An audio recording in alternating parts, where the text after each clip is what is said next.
Настроение во!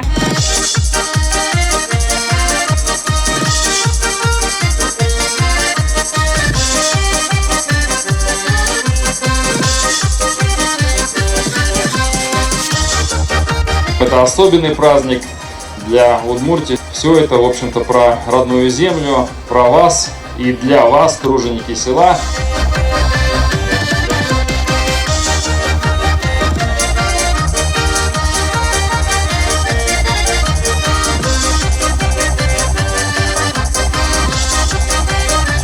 Эти бабушки, эти дедушки, которые сидят и мастерят тут же пекут и табани, и перепечи, и все вместе. Такие огромные котлы, в которых варят кашу.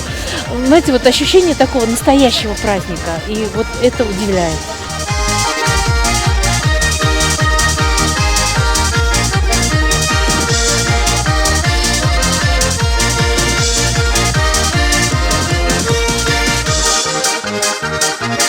Пшеничная крупа, горох и тушенка, соль.